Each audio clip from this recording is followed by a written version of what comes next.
Assalamualaikum warahmatullahi wabarakatuh. Perkenalkan, saya Farhan Aldi Nugraha. Di sini saya akan menjelaskan apa yang dimaksud dengan Islam Way of Life. Untuk memahami apa arti Islam Way of Life, di sini saya mempunyai beberapa poin yang harus dibahas. Yang pertama ada pengertian Islam, kemudian Islam sebagai way of life, kemudian tujuan Islam sebagai way of life, dan sumber ajaran dan hukum Islam. Baik, yang pertama, apa itu Islam? Secara etimologis, kata Islam berasal dari bahasa Arab. Akar katanya sin, lam, mim. Kata kerja bentuk pertamanya ialah salima, artinya merasa aman, utuh, dan integral. Kata kerja bentuk pertama ini tidak digunakan dalam Al-Quran, tetapi ungkapan-ungkapan bahasa tertentu dari akar kata itu seringkali digunakan. Di antaranya kata silm dalam surat Al-Baqarah ayat 208 yang berarti damai.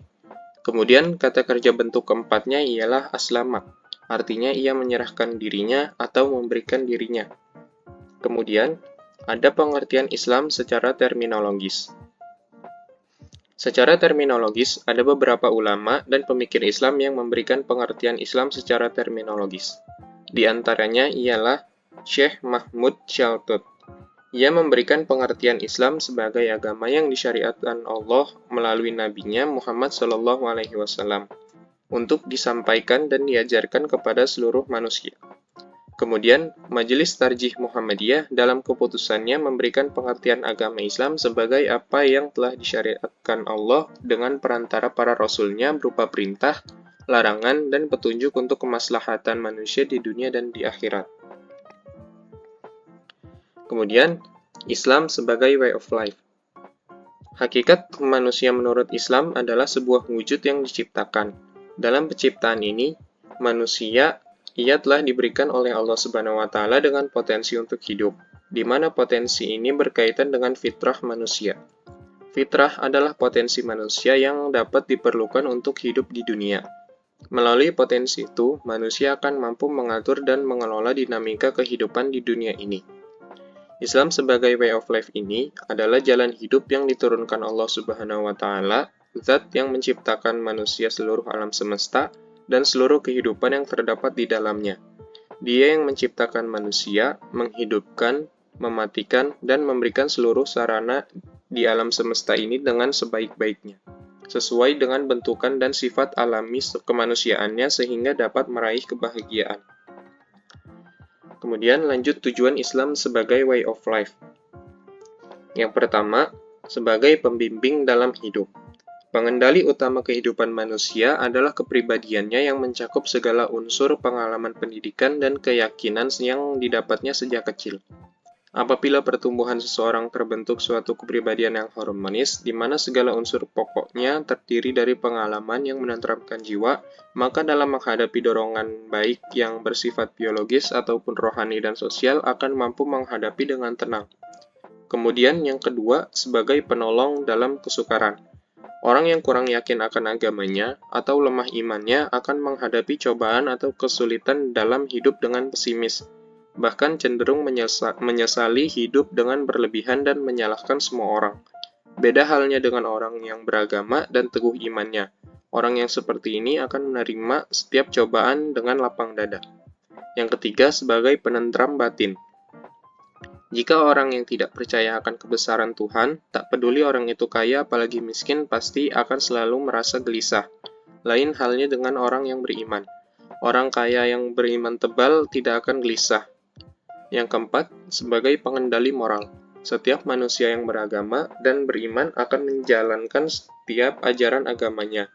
Terlebih dalam ajaran Islam, akhlak amat sangat diperhatikan dan dijunjung tinggi dalam Islam. Pelajaran moral dalam Islam sangatlah tinggi. Dalam Islam diajarkan untuk menghormati orang lain, akan tetapi tidak sama sekali diperintah untuk meminta dihormati. Kemudian, sumber ajaran dan hukum Islam. Yang pertama ada Al-Quran. Menurut bahasa, Al-Quran berarti bacaan atau yang dibaca. Menurut istilah, Al-Quran adalah wahyu Allah Subhanahu wa Ta'ala yang diturunkan kepada Nabi Muhammad SAW melalui malaikat Jibril sebagai petunjuk bagi umat manusia.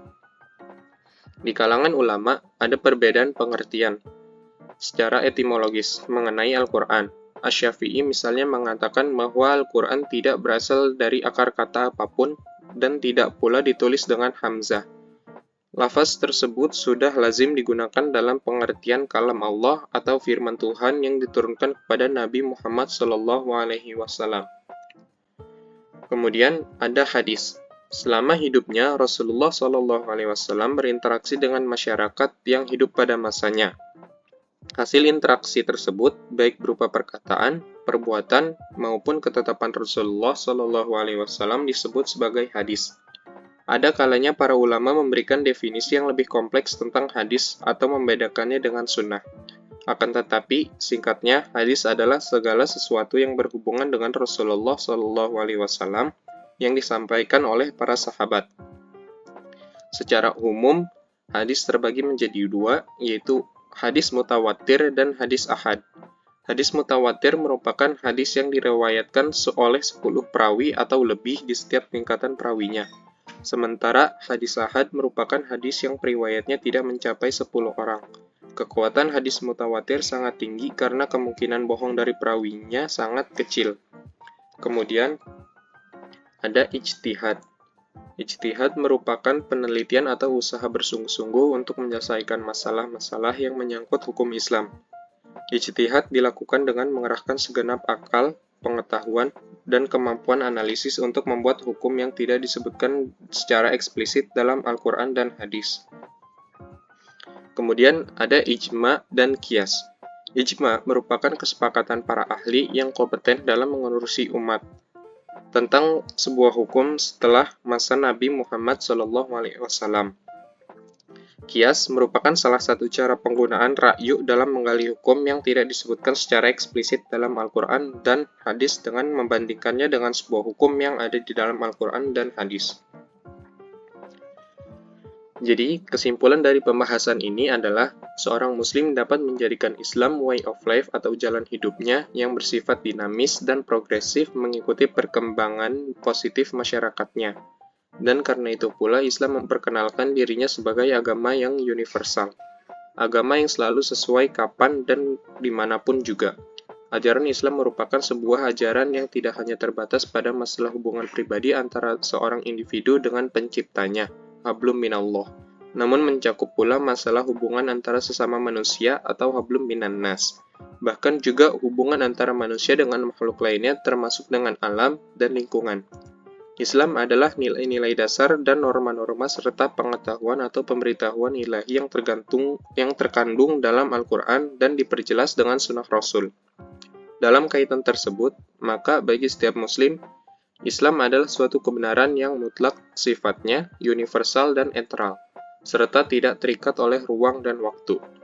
Sekian pembahasan materi Islam Way of Life dari saya. Mohon maaf apabila ada kekurangan dan salah kata. Wassalamualaikum warahmatullahi wabarakatuh.